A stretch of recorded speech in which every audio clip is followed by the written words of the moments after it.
What you're going to see in the next couple of months, obviously with the tariff wars that are going on between the US and the rest of the world, there's going to be a lot of price fluctuations, and unfortunately the prices will go up. Hey folks, glad you could join us on another conversation on Business Redefined, your weekly, most comprehensive look at the world of business, finance and economics. We want to talk about matters logistics in the recent global economic flux. Of course, there's so much conversation about what this means for trade flows and logistics, and we're privileged to have Martin Ofula, the GM in charge of Nairobi Inland Cargo Limited. Karibu sana sir. Thank you, Julian. Thank you for joining us. Karibu. Just help us understand, for those of us who might not be very familiar with what NICT is all about. What is it? What do you do? Okay. Thank you, Julian, for this opportunity. NICT stands for Nairobi Inland Cargo Terminal. It is one of the 6 CFSs in Nairobi. So a CFS is a container freight station, which is a bonded facility that mainly handles cargo that importers bring into the port. So when something gets to the port, you have 4 days to clear it out. For most of the importers, that's less time for them to get their cash flows and everything in place. And that's why we exist as the nexus between KPA and the importers. So we just do cargo handling and storage for them. Wonderful. Yeah. I'd imagine, given the runway you have had, it's pretty much a startup, as it were. Mm-hmm. How are your numbers looking from a business viability standpoint? Okay. So just to put it in context, we got our license to be a CFS in 2023. So we began our operations on 1st of November 2023. Basically, we've been around for 1.5 years now. Started with 0 revenues, 0 clients, a bit of shareholder injection that was only going to last us for about 4 months. So we had to quickly, rapidly get into the market, do a lot of aggressive marketing.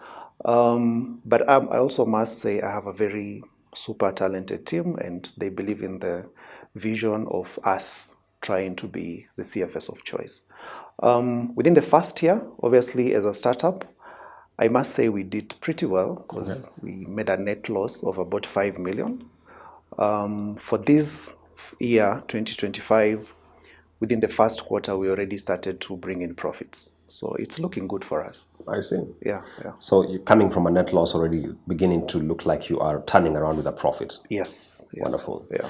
And given the state of the global economy right now, especially with the tariff escalation and what we've had around there, are you beginning to see it filter into the logistics environment locally? I could say not immediately, but what you're going to see in the next couple of months, obviously with the tariff wars that are going on between the US and the rest of the world, there's going to be a lot of price fluctuations, and unfortunately the prices will go up. When that happens, it's a disruption in the interim, because if you're using 10 million to import 1,000 items, you're going to need much more for that. So basically the volumes are likely to drop. What will also happen is some of the SMEs might start struggling to import. What we've quickly done, just to try and align ourselves with what is happening in the market, we have started having conversations with financial institutions so that they can do what we call letter of credit, invoice financing and all that. So if some of our partners will probably be having cash flow problems, we'll tell them, look, we have this panel of banks who can actually offer you such solutions. Okay. Yeah. So basically you're putting in a lifeline in terms of trade finance solutions. Yes. I see. Yeah. And in the recent past, we had this move by the Revenue Authority around cargo deconsolidation. Mm-hmm. I'm very curious as to whether that impacted your business operations. So I would say not directly, because what we do as NICT, we handle containerized cargo.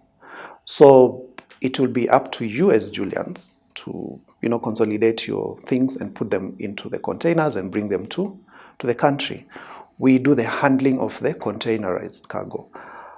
So directly, no, but indirectly, because now when they were doing the deconsolidation, It means initially the duty that you're paying was lower. Now it's higher. Yeah. What that happens to the importer, they reduce the volumes in terms of what they want to bring in. So a good scenario, if in a month we were handling 100 consolidations in terms of containers, that is likely to go down to 70.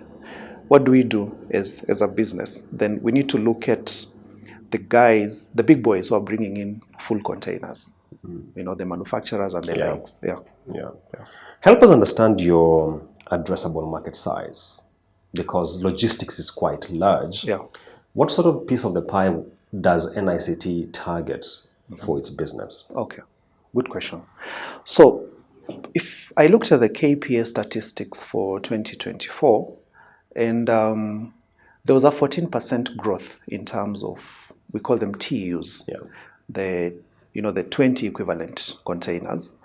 That represented about 402,000 TUs that came through the Mombasa port. For understanding purposes, with the existence of the SGR, there's a lot of volumes that have moved from Mombasa to Nairobi. Yes. Currently, it stands at about 65% of the people clear in Mombasa, 35 prefer Nairobi. And that has been driven by SGR. SGR offers predictability. Yeah. Because if you clear in Mombasa and your cargo is on the road, if the truck rolls, there are a lot of risks. So the 35% that comes to Nairobi represents roughly about 190,000. And out of that, like I said, within the first year, we've moved from, we were the youngest CFS. Yes. So we were Zero clients. So we were number 6 out of 6. By the end of last year, we were number 4 out of the 6 CFSs in terms of the cargo that we've handled. Long term, we are targeting the podium position. We have to be among the top 3. Yeah. Interesting perspective there. So there has been a lot of talk around Nairobi as a logistics hub within the region, and what the growth of our neighboring peers has meant for us. Is this something which bothers your mind, that we'll see a lot of traffic which could have been cleared here going to other places, whether it is in Dar or any other jurisdiction? Is this something which is at the top of your mind? Absolutely. We look at Tanzania as our immediate competitor, and mainly because of the level of effort they have tried investing in their port in the last 1 year or so. Obviously, they are trying to innovate. The competitive advantage that we have as Kenya in terms of the port handling is, of course, we have a mature logistics market. Then also the SGR offers a lot of value adds, which, of course, you're aware, we want to extend it all the way to Uganda. So in terms of the northern corridor, it already gives us, a head start in terms of that. But that does not mean that, it's not a threat. We've seen Uganda threatening to take some of their cargo through Tanzania. So we have to be sensitive also on our pricing. And of course, there was even a seminar with Kenya Ports Authority trying to just review the tariffs. And we already gave them feedback as stakeholders and told them that, guys, this is not the right time to start amending some of these things. Okay. Yeah. How much of a challenge is demurrage for players like yourselves and the industry at large? Okay. It's a challenge because KPA, the way it's structured, it's supposed to handle containers very swiftly. Okay. So I'll give an example of because we've seen a lot of individuals nowadays, they buy items in Dubai, containerize it, and bring it. So you can imagine your container has arrived at ICD. You have 4 days within which to clear it and, take the container, empty, then you return. Any delay after the 4 days, you'll start incurring the demurrage charges. It's a challenge, especially to the big players, because for most of them, they are looking to balance between cash flows and buying bulk. Yeah. If, for example, Coca-Cola is bringing in confectionaries, it needs 100 containers. It's cheaper to buy 100, and maybe in a week they're only using 20. So demurrage is a very significant cost to them, and we exist to shield them from that, because we're telling them, if you're not ready to clear all this cargo within the 4 days, we are a KRA bonded facility. So just bring your cargo here. We'll give you additional storage days for you to organize your cash flows, clear with KRA. If you need 40 containers every week, just come in, pay for that and get it out. Now that you've touched on that, maybe give us an end-to-end perspective of what NICT really does. Okay. So someone has brought in cargo. How does it go from there, and how do you come in? Okay. The best way to answer that question is to look at the ecosystem of the logistics space. So NICT, we exist in a space whereby we offer cargo handling services. However, if you walk in today and said, I'm an importer, we have a database of all the key players. Because for you to import cargo, you're going to need a clearing agent who is more like your travel agent. Yeah. They handle your paperwork and everything else. So they'll do that for you and make sure the cargo is loaded from the high seas. The moment it lands here, again, there's the clearing and paying of duty. While that is happening, we will then do the handling of that, bring your cargo here. We have a panel of KRA officials on site. We also have cabs.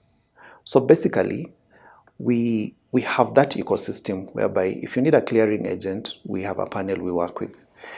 If you need KRA or cabs, they already exist here. So when you walk into NICT, you're going to find all the solutions. It's a one-stop shop. Yes. Literally. And also transport. We also offer transport facilities through our partners.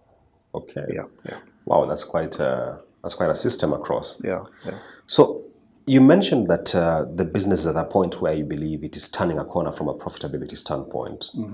How do you look to scale this? And more importantly for me, given that you mentioned at the start there was a modest capital injection from the shareholders, would you be looking to further recapitalize the business through shareholders, or what options are on the table for you? So I look at my 3-year plan. Yeah. First year, it was basically survival. And we did. Most startups close within a couple of months. We didn't do that. For this year, first quarter, we've already made a modest profit. So for this year, the target is to be profitable. Next year, we start paying back shareholders. Okay. In between, there are certain ways of innovations that we're looking at. Of course, right now, we're just handling import cargo. Okay. So we're already working on a model whereby we can also be handling transit. So whatever goes to Uganda and all that. And also a bit of export. Our license allows us to do all that. So what we've done for the first 18 months, we've relied on one product line. For the next 18 months, we look to introduce other product lines which will help us to scale. So diversify your revenues. Yes, yeah. And while you look at the revenue side, how are you sitting from an efficiency standpoint? If you're to ask anyone at NICT, we have a culture where we call ourselves the CFS, not just container freight station, but our values are C for customer focus, F for fast execution, and S, security of handling the cargo. So with that ingrained in my team, we believe that we're going to scale, because the moment you practice what you're preaching, then, and it has helped us. The fact that now we have more than 60 clients, it's because they believe in what we are offering them. Yeah. Okay. Yeah. When we look at the domestic environment, we have seen a situation where households are coming under pressure. Disposable income has been squeezed over the last 5 years or so. How do you ensure that you are putting the business on a growth trajectory at a time when wallets are really constrained? And even if we're talking about people who are importing, there are many who will tell you that I'm not seeing the kind of demand I used to see for my products. Yeah. How do you position yourself there? Yeah. So we position ourselves in, we know it's a very difficult economic situation for everyone. Yeah. So we can't even go into the price wars. Yeah. Because how much lower can you go? You look at the value that you're offering this person. And that's why I mentioned, besides just offering them the cargo handling services, we ask you, are you having capital issues? We have this bank we are working with. In case you don't have, money to pay right now, they'll finance for you and you do that. So it's more of looking at what other value adds can we offer as a CFS. But at the same time, like I said, the efficiency in terms of just delivering the services, making sure that the cargo that comes here, we handle it efficiently so that this person does not end up incurring additional charges, whether it's through returning the containers or just getting it out of the ICD port in good time to avoid them incurring storage. Okay. Yeah. I've realized you and I are talking about CFS quite recurrently, and maybe we're losing other people. Yes. Maybe give us a 101. What is CFS? Okay, so a CFS, as I said, it's a container freight station. Yeah. In the logistics space, they can also call it a transit shared facility.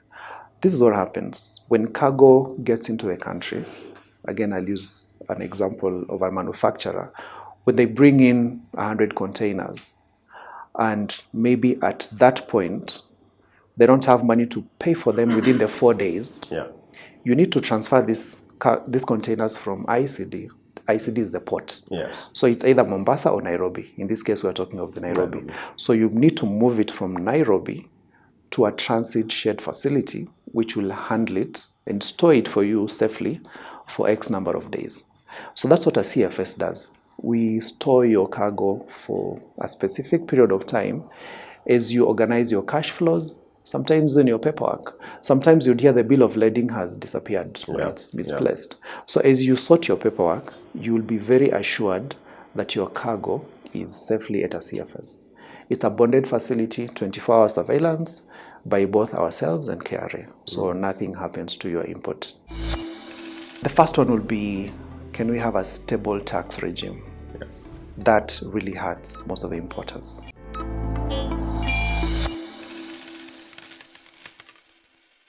And as we look ahead, you have mentioned already that you are looking to diversify your revenue streams, potentially looking at the export market. Currently, you are predominantly, almost entirely looking at the domestic market.